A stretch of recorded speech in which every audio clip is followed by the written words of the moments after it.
Welcome everyone to our YouTube channel Forensic Smart, and in this video we have covered a murder mystery case. This case talks about a man named Ujgar Singh who was resident of a village Bangarpally and had been convicted by Additional Session Judge Sangrur for the murder of his niece Mukhtiar Kaur and was awarded death penalty. In addition, he was convicted of an offence punishable under Section 376 of IPC, which is punishment for rape. The crime scene. At about 2 p.m. on 10th November 2002, a boy whose identity is not forthcoming informed Satnam Singh that an incident of firing had taken place in the house of Ujgar Singh situated in the fields on the outskirts of the village. Satnam Singh conveyed this information to Sarpanch Jora Singh, who was attending a marriage at the time. Jora Singh, accompanied by Gurdeep Singh, thereupon rushed to Ujgar Singh's house and found Mukhtiar lying dead with a gunshot injury and the appellant also with a gunshot injury lying unconscious on the ground in the adjoining room. This means when Sarpanch and his accomplices reached Ujgar Singh's house, both the victim, that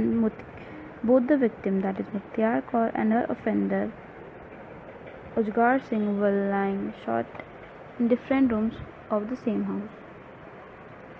Having recorded the aforesaid facts in the FIR, Inspector Harjinder Pal Singh reached the place of incident and lifted one spent 12-bore cartridge case Shaktiman make from near Mukhtiar Kaur's dead body and one DBBL gun from the place where Ujgar Singh appeared to have been shot, and another spent cartridge case was recovered from the right barrel of the gun.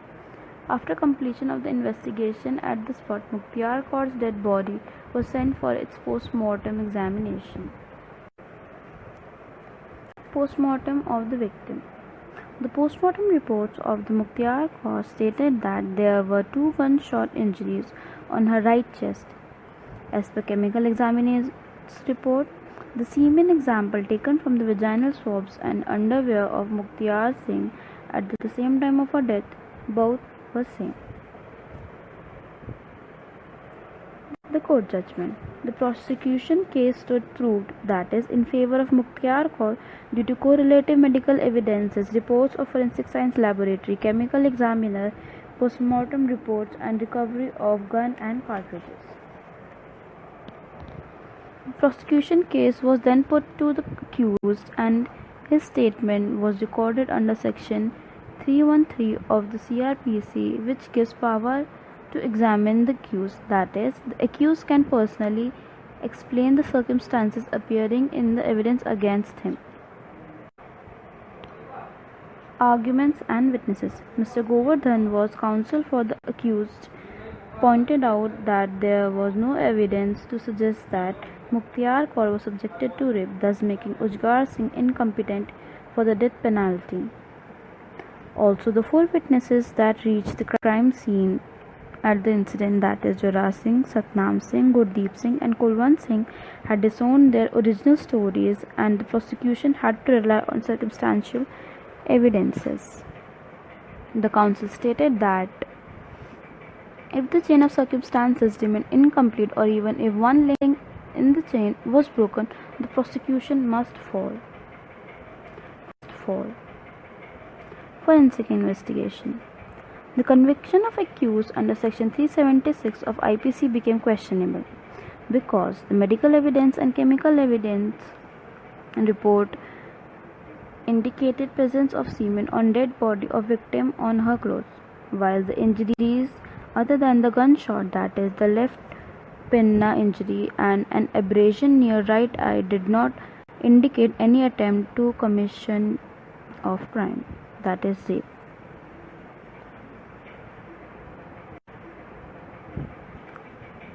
The court session. The trial court and the High Court had for good reason opined that the circumstances made out of a case for conviction and the accused having given a counter version, some obligations lay on him as well to explain the circumstances against him, inasmuch that admittedly he and the victim were alone in the house at the time of the incident. After a close analysis of this decision would show that the following conditions must be fulfilled before a case against an accused and can be set to be fully established. The circumstances from which the conclusion of guilt is to be drawn should be fully established. It must be noted that this court indicated the circumstances concerned must or should and not may be established. The facts so established should be consistent only with the hypothesis of the guilt of the accused, that is to say, they should not be explainable on any other hypothesis except the accused is guilty. The circumstances should be of conclusive nature and tendency. They should exclude every possible hypothesis except the one to be proved, and there must be a chain of evidence so complete as not to leave any reasonable ground for the conclusion consistent with the innocence of the accused, and must follow that in all human probability the act must have been done by the accused.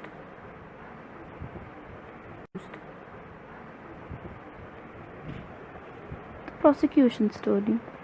The place of incident being adjoining rooms in the residential house of the appellant, and the fact that the alleged murder weapon is his licensed DBBL gun is proved on record.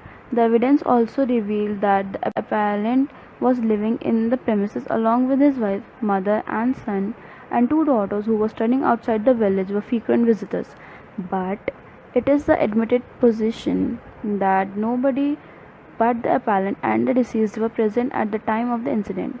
It is also clear from the evidence that two spent cartridges cases recovered, one from near Mukhtiar Kaur's dead body and the second from right barrel, the gun lying near the appellant, had been sent to the forensic science laboratory, which appointed that one of the cartridges must have been fired from the gun and the other could have been fired therefrom. Mr. Govardhan has, however, laid great emphasis on the fact that no evidence to the gun cartridge and have been made in the inquest report, and that in any case of the weapon and the spent cartridges had been sent to the laboratory belated. Mr. Govardhan has also laid much stress on the apparent discordance between the prosecution story and the medical evidence, and has argued that had the accused attempt to commit suicide, the gunshot must of necessity had to be fired from very close range, on which the wound would have marks of burning or charring, and that in any event a full-blooded shot from a very close range would have torn his face apart. The entire prosecution story is perhaps giving this one factor an importance which is not due, and the motive is in the mind of the accused and can seldom be fathomed with any degree of accuracy. This is, however, a hint in the testimony of Inspector Harjinder Pal Singh in that his inquiries had revealed that the accused was having illicit relations with Mukhtiar Kaur, and we can assume that something underground had happened which could have triggered the volatile and hostile incident. There could perhaps be some truth in the suggestion, as it is significant that though the appellant had extended family living with him, that is, mother, wife, son, and two daughters who were studying outside the residential area but were frequent visitors home, yet none of them hath forthcome to dispose in his favour. The autopsy report. The autopsy report showed that the blackening and charring existed, so as far injury no one is concerned. The blackening and charring keeping in view the nature of the firearm which is said to have been used clearly to go show that a shot was fired from a short distance. Blackening and charring is possible when a shot is fired from a distance of about 2 to 3 feet. Therefore, cannot be a case where the death might have been caused by somebody by firing at the shot at the deceased from the distance more than 6 feet. The place of injury is also important. The lacerated wound was found over glabella, that is, middle of the forehead. It goes a long way to show that the same must have been done with the person who wanted to kill the deceased from a short distance. There was thus a remote possibility of causation of such type of injury by any other person who was not in the terrace.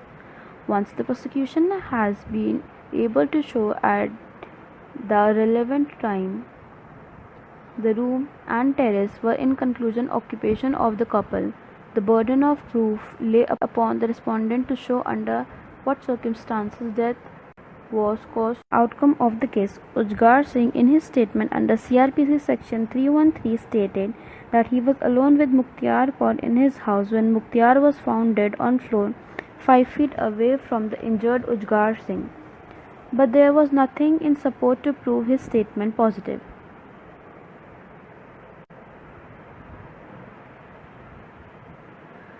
Even otherwise, we are of the opinion that had the shot been fired by some intruder, the direction would have been more or less horizontal and parallel to the ground and not from down upward, with the pallet hitting the jaw, skirting the cheek and hitting the roof at top.